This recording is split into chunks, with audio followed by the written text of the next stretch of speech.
So we are close to the finale of the evening, and it's my privilege to invite our closing keynote speaker of the evening. I'll make sure that she's up here before I embarrass her. No, I'm kidding. So I'm not going to go in details about Catherine's.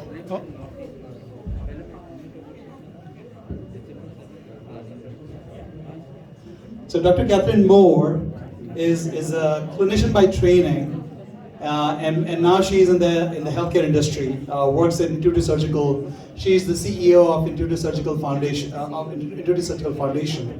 and a partner with several organizations that I'm involved in. In addition to Sewa, they are also partnering with Stanford and eGlobal Doctors for an amazing initiative, which I hope Catherine will have a chance to talk about. Catherine has not only the clinical background and the industry background. Through the foundation, they have done a number of things during this pandemic and before to serve the underserved. So she's a perfect closing keynote for our evening. Catherine. We were almost going to need medical attention. So thank you so much for the kind introduction and for the invitation to come and speak to you. My talk is going to be very different from what you've heard so far, but it's really about some of the things that led us at the Intuitive Foundation to forge a partnership with Sewa and other organizations. And I don't know why that's doing that.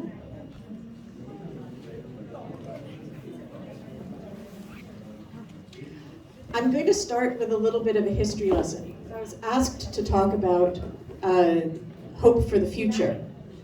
And it's a really important thing to think about where we've been in order to be able to understand where we could potentially go. And so I didn't mean to tax you that hard this time of night, but this is a graph. And it's a graph of life expectancy versus GDP. And a little over 100 years ago, and you'll see why I chose this date, 1916. It's 2 years before the last big pandemic that we had. And what you see here is that the different sizes of population. And the red, you can see India and China are the big dots still 100 years ago. And we have a line that we can draw through this because we like drawing lines through our data. And that is essentially the health wealth line. That 100 years ago was how much healthier you got if the country you were living in was wealthier. And what really came along with wealth was better education, better food, better public health. But countries for the previous 100 years, prior to that, had been pretty much just moving on that line.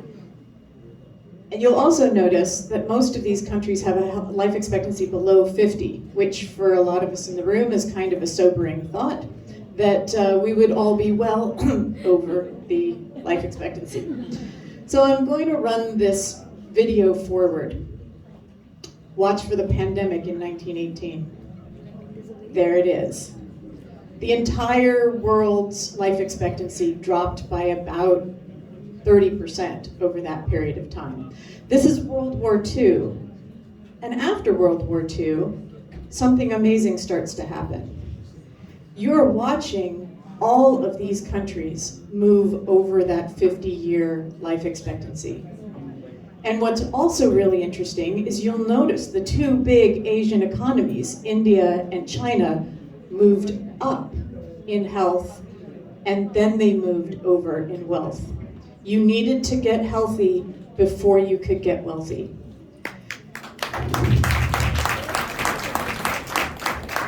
You'll also notice something really also interesting.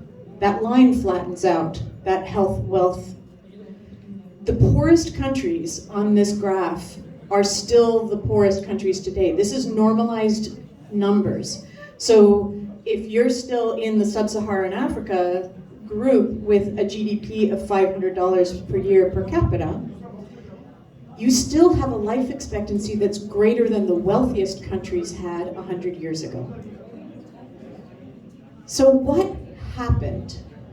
And I'm going to argue that a lot of it is medical technology. It's vaccinations. We're all really happy that we have vaccinations. It's antibiotics and pharma for chronic healthcare conditions. And it's surgery. And by surgery, it's a placeholder for all kinds of procedural medicine, when you need to make some kind of an intervention. And you might ask, surgery? Does surgery really get to stay on this par with these global powerhouses of public medicine? And I would argue that it really does. There are 300 million surgeries a year done around the globe. Unfortunately, about 4 million of those people die within 30 days of having that surgery. At the same time, billions of people lack access to even the most basic surgical services. And that leads to 7 to 17 million potentially preventable deaths. Now, if we were to fix this and we were able to get everybody access to surgery, we would be looking at about 450 million surgeries a year, and of those, about 6 million would be dying within 30 days. This compares with globally 10 million deaths from cancer. Globally, 4 million deaths a year from HIV, TB, malaria combined. And when you think about this global pandemic that's brought us to our knees over the last couple of years, there have been just north of 5 million deaths in the last 2 years from COVID. More people have died from lack of access to surgery in each year of the pandemic than died of COVID. That is not to minimize COVID. That is just to say we need to do better. And when we think about the lost potential associated with people not having access to surgery, we still clearly have our work cut out for us. Traffic accidents. Folks in the back, can we please have silence, please, while she's talking? Thank you. Traffic accidents, burns that require skin grafts to repair from, ectopic pregnancies, appendectomies. If I hadn't had access to emergency surgery when I was 17 years old and in a traffic accident, nothing I have done in my career after 17 would ever have happened. We lose our young to the kinds of accidents that surgical care and intervention can prevent. In high-income countries like this, in a lifetime, people have between 6 and 9 surgical procedures in their lifetime. So this is particularly interesting in nowhere is the challenge greater than in low and middle income countries like India. When we think about the changes, the demographic changes that are happening, of the 88% of the next billion people that enter the global middle class, 88% will be in Asia.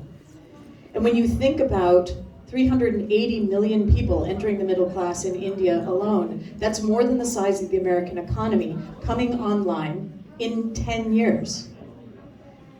And when we think about surgical services and when we think about the infrastructure necessary to be able to support that kind of growth and that kind of economic growth, it's really lagging.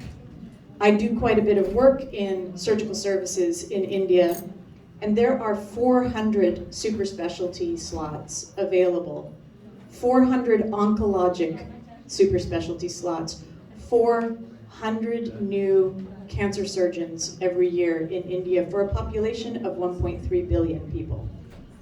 It's not growing fast enough to be able to meet this demand.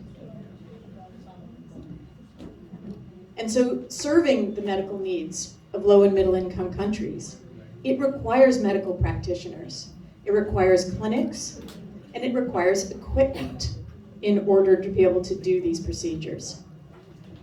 And so while a lot of the work that the Intuitive Foundation does focuses on training surgeons and training clinicians to be able to meet this demand through programs like the Global Surgical Training Challenge, this is just a little bit about the Global Surgical Training Challenge. We're looking at developing tools to help grow surgical capacity in countries around the world, and there are primary investigators from all of these countries here who we're working with in this program. But the partnership that grew up with Sewa was around the work that you're doing in getting medical equipment to India.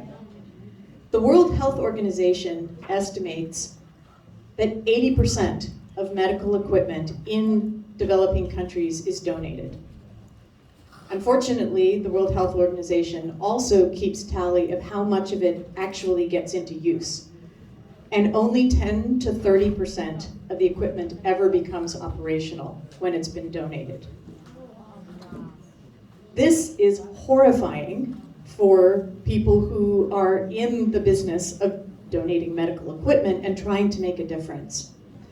And what happens in these places is that a piece of equipment that the people who are receiving it have no training in never comes online.